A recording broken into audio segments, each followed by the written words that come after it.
Pernah nggak kamu bertanya, kenapa sih kita harus makan 3 kali sehari?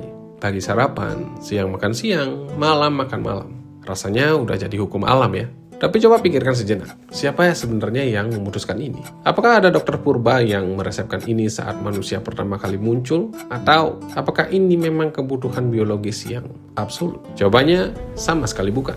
Kita hidup dalam sebuah narasi besar yang sudah berjalan ratusan tahun. Dan kalau kamu tahu siapa yang sebenarnya memaksa jadwal ini masuk ke hidup kita, kamu mungkin bakal melihat isi piringmu dengan cara yang sangat teramat berbeda hari ini. Mari kita putar balik. Jauh sekali, 23.000 tahun yang lalu, di sebuah tempat bernama Ohalo II, di tepi laut Galilea. Manusia saat itu tak punya jadwal makan. Mereka nggak kenal tuh istilah jam makan siang.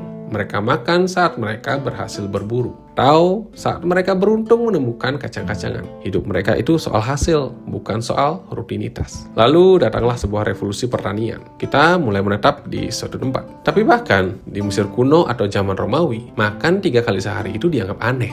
Orang Romawi, mereka malah menganggap makan lebih dari sekali itu tanda orang nggak bisa mengontrol diri, mirip seperti kerakusan. Jadi kapan sebenarnya kita mulai dijajah oleh jam dinding saat makan siang? Semuanya berubah di era revolusi industri. Dulu saat kita bekerja di ladang, kita mengikuti matahari. Tapi pabrik tak peduli pada matahari. Mereka peduli pada shift. Pabrik butuh pekerja yang disiplin. Kamu masuk jam sekian, istirahat jam sekian, dan pulang jam sekian. 3 kali makan akhirnya menjadi sebuah solusi teknis agar mesin manusia ini tetap menyala selama jam kerja yang kaku. Dan bagian yang paling menarik, dan mungkin sedikit lucu ya, adalah peran sereal sarapan di awal abad 20. Coba ingat tokoh ini, John Harvey Kellogg. Dia bukan cuma jualan konflik, tapi dia berhasil menanamkan ide ke seluruh dunia bahwa sarapan adalah waktu makan terpenting. Dan ternyata itu bukan murni sains. Itu adalah branding jenius yang membuat kita merasa salah kalau tak makan pagi.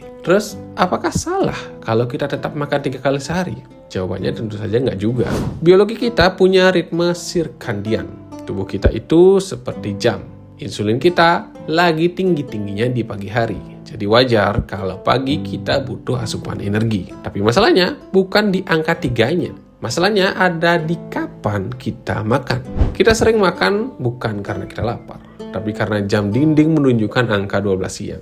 Kita mengabaikan sinyal alami tubuh sendiri, hanya demi mengikuti jadwal yang sebenarnya dibuat untuk pabrik-pabrik di abad ke-18. Jadi untuk apa sebenarnya kita membahas ini? Bukan supaya kamu berhenti untuk makan. Tujuannya adalah supaya kamu ini benar-benar sadar bahwa banyak sekali kebiasaan kita hari ini, termasuk cara kita makan, adalah produk dari sejarah yang panjang, kepentingan ekonomi, dan struktur sosial.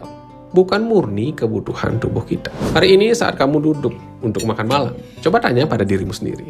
Aku makan karena aku benar-benar butuh nutrisi atau karena aku hanya mengikuti jadwal yang sudah diprogram oleh sejarah? Makanlah dengan sadar, bukan sekedar menelan karena waktu sudah tiba. Saya Arim, terima kasih sudah menonton. Sampai jumpa di video berikutnya.